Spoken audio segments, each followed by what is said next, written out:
श्रीपुरवन्दमी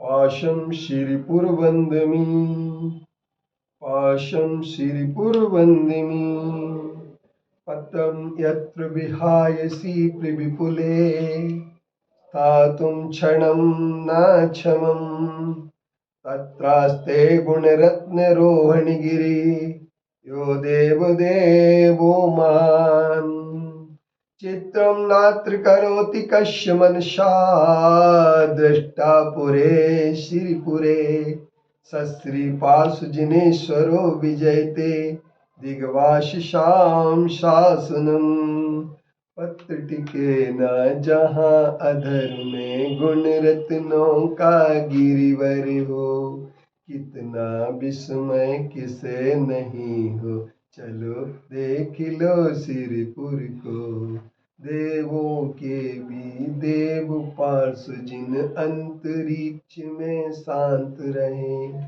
युगों युगों तक दिगंबरों का जिन शासन जयवंत रहे। आचार्य मदन कीर्ति जी जिनके उल्लेख हमें कई ग्रंथों में मिलते हैं, पंडित आशाधर जी मदन कीर्ति जी के संदर्भ में लिखते हैं कि ये बहुत बड़े मंत्रवादी थे और इन्होंने कई जिन बिंबों को खंडित जिन बिंबों का जीर्णोद्धार कराया। उनमें एक बाड़ी मध्य प्रदेश का तीर्थ है जहाँ के आदिनाथ भगवान का 1285 विक्रम संवत में जीर्णोद्धार कराया।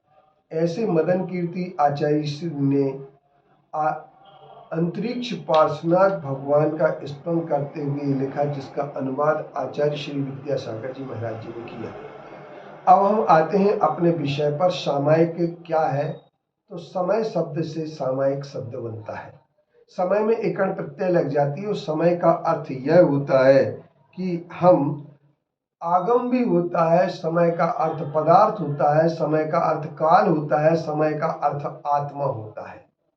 समय से जिसका संबंध जुड़ जाता है, आगम से जिसका संबंध जुड़ जाए, जो आगम की समस्त व्याख्याओं को समझने के लिए एकाग्र चित्त होकर के ध्यानस्थ हो जाते हैं, वे ऐसे महान साधक सामायिक की ओर बढ़ जाते हैं।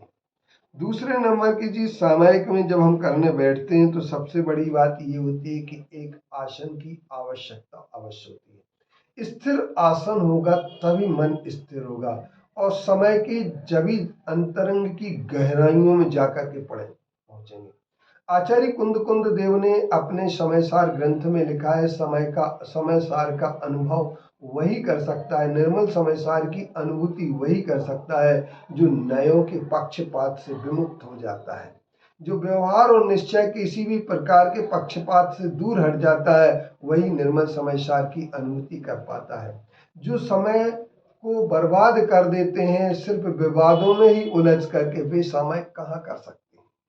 उनकी सामायिक कभी नहीं होती है। इसलिए जिन्हें समय का चिंतन है, समय की अनुभूति है, समय की उपयोगिता है, समय की समझ है, वे व्यक्ति ही 5 पापों से दूर हट करके सामायिक करने बैठ जाते हैं। तो सामायिक की पूर्व तैयारी होती ताकि विघ्न कोई ना आए, और उस तैयारी के लिए हमें तैयार रहना पड़ता। तो इसके लिए सबसे पहले हमारे आचार्य कहते हैं कि आप अपने बालों को भी व्यवस्थित कर लें, अपने कपड़ों को भी व्यवस्थित कर लें, चूंकि आप ग्रस्त हैं।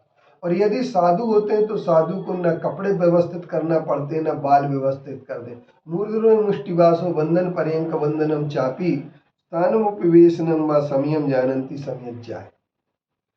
जो पर्यंक आसन में बैठ जाते हैं, एक बार बैठ गए तो बैठ गए, फिर वो हिलते भी नहीं है, क्योंकि जैसे एक कटोरे में पानी रखा रहता है और यदि कटोरा अस्थिर रहेगा, हिलेगा डुलेगा, तो पानी कभी स्थिर नहीं हो सकता है। इसी तरीके से जिसका शरीर स्थिर नहीं हो सकता है, उसका मन भी स्थिर नहीं हो सकता है। बहुत सारे लोग कहते हैं कि मन को स्थिर करने के लिए शरीर को स्थिर करने की आवश्यकता नहीं।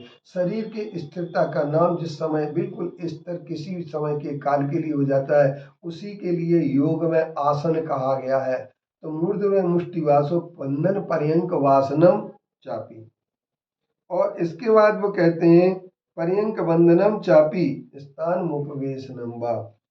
एक ही स्थान में उपवेशनम वा, या अथवा खड़े होकर के अथवा बैठ करके किसी भी प्रकार से, स्थानम अर्थात कायोत्सर्ग मुद्रा में अथवा बैठ करके सामायिक का जो प्रारंभ किया जाता है वह सामायिक हमारी समय के योग्य समय जानते हैं।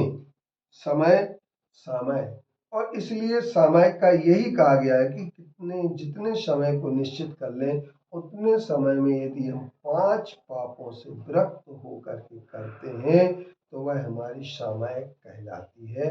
और ऐसी सामायिक ही हमारे श्रावक के श्रावकत्व को स्थिर रखने के लिए, क्योंकि सारे के सारे सामायिक में हमें एक बात ध्यान रखना पड़ेगी, काल उस काल में 5 पापों से विरक्त हो जाए, इसी का नाम सामायिक होगा। आगे सामायिक की व्याख्या है ना आपसे मिलने पर कल फिर।